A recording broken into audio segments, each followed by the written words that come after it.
Alright, in the previous video I showed you how to search BLAST and find things that were similar within the human genome to your FASTase for your two GPX genes.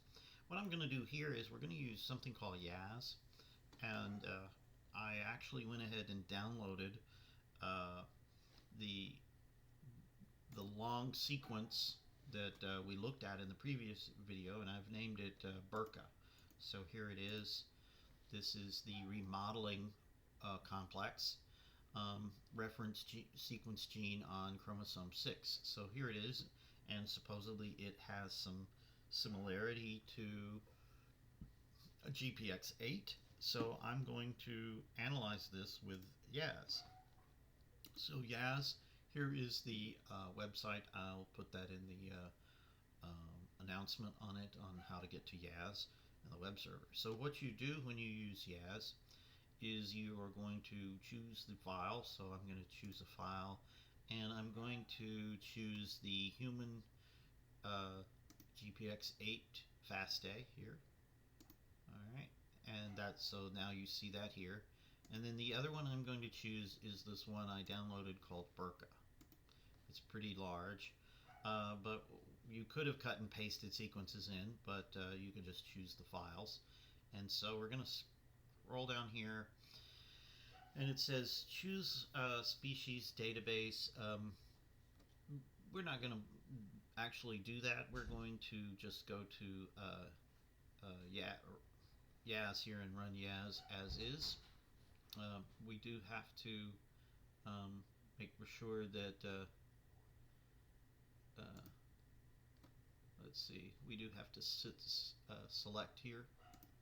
So select and select. So they have to be uploaded file. These have to show up. So once you choose them, then you have to hit select, and they will come in here. Scoring matrix, don't worry right now. Gap cost, e-value threshold. Well, for us in DNA, when you're doing DNA, you should usually set the threshold at around 5 or 6. This is the power. I'm going to set it for 5. That's usually a good one. They had it very high at 10. 10 means you're only looking for the most, and this may be too low. We may get too many positives, but that's where I'm going to set it. And then we are going to forward and reverse. Okay, we're good there. And mask lowercase, no, we're not going to bother that. I think we're good. So the only thing we needed to do is change the e-value threshold. And like I said, we may put it back at 10 because we may get too many results. So I'm going to run this and see what we get here. So here is our result. We can get a dot plot, but we can get tabular and then raw views. So we can get many views here. We don't use this for dot plot because the dot plots are not they're not good. They're not as good as what you get with Eugene. So we are going to look at the simple dot plot. Yes, and this is not very useful. So let's go back here. Let's go see what the zoomable one looks like. No, this is a mess. It's going, one is much longer than the other. So the dot plot is not going to be usable on this one, and again, that's why we use Eugene. So, but we can get tabular, and so we'll get the simple tabular data. Now, what this is doing is this finds every piece that is similar, and as you can see, we get like a lot. This is going through and finding all the little sequences, and there are absolutely way too many.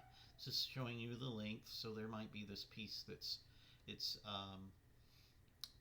335 out of 342 pieces are similar. So that's a lot, and that's here we get the e-value, and you can see we've got some really high e-values here. So yes, they were correct. We shouldn't set the threshold so low. Let's instead move it on up to 10, or I'm going to even move it further. I'm going to move it to 12, and we're going to find the sequences that are very similar. Alright, so I'm going to run that. Oh, we have to redo it if we change the value. So I have to go choose my sequences again. So I'm going to choose the Homo sapiens. I'm going to choose the Burka.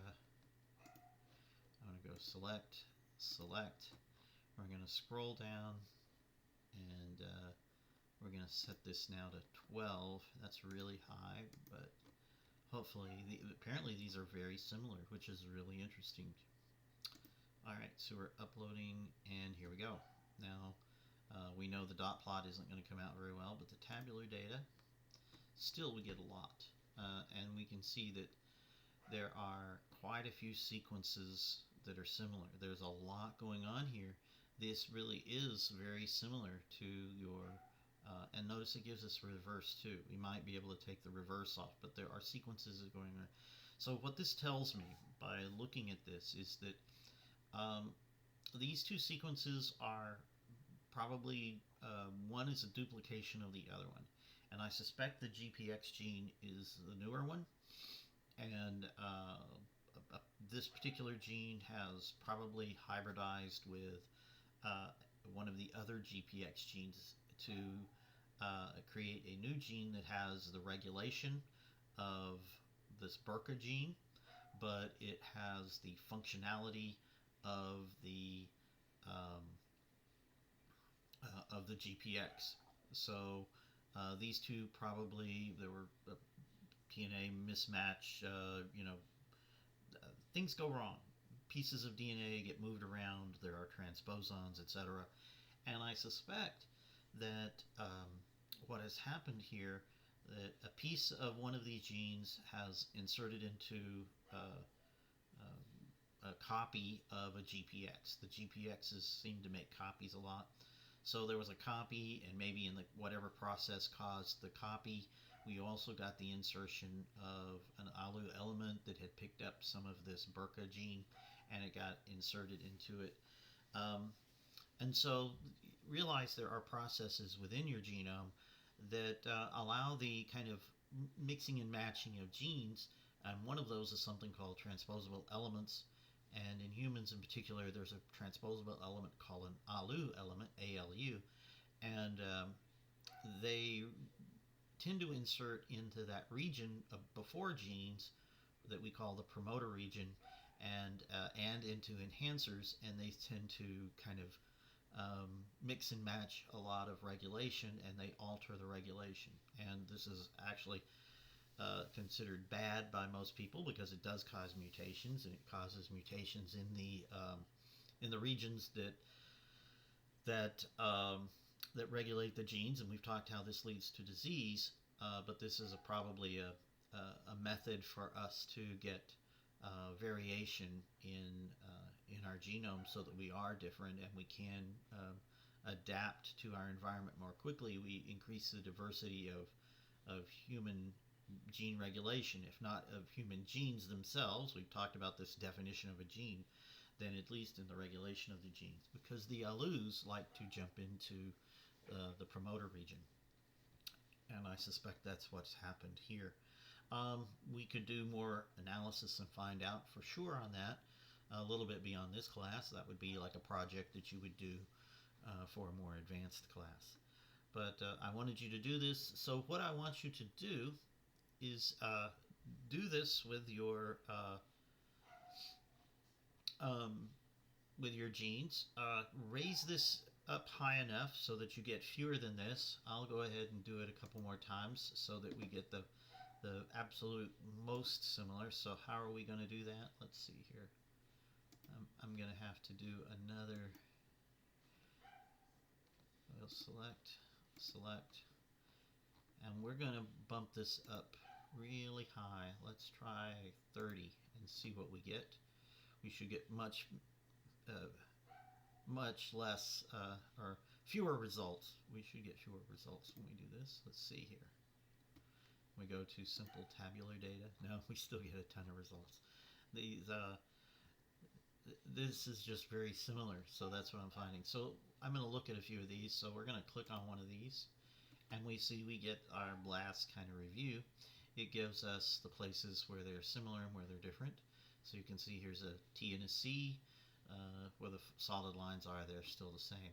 So these are actually quite similar here between GPX and this gene, uh, and that's very interesting to me. You probably want to choose sequences that are not quite so similar for your analysis because you're going to get too many results and there's not enough to report on. It would be nice if you got like 10 or 15 of these, but that might be hard. You might have to search around a while to get some that are not. If you can't find something that's not too similar, just pick the first few and kind of report on them. Say, look, and report on this. Report that, hey, these are very similar. I'm getting like hundreds, of small similar sequences indicating that these two sequences have recently, because if they're that similar, recently been rearranged to create this new gene. And that's probably the case with GPX8. So I'm really not surprised. Probably won't get it as bad a result with the other GPXs, but I know that the GPX8 has just been recently um, created in the human genome, so you're going to find it very similar. Hasn't had time to to alter and let's just say distance itself from the genes it was created from. All right, well, I'm going to leave it here. I want you to report on this. Maybe look at a few sequences, just get a feel for it. Maybe pick the top few here to to look at and report on what you find. I don't want you to. I do want you to report on what genes you did use. So in other words, here we used the BRCA, so I want you to discuss the BRCA and kind of look it up as I did and see kind of what it does. Search on the internet, find out the functionality of. And I'd like you to do 5 of them. So do this with 5 genes that you find from BLAST.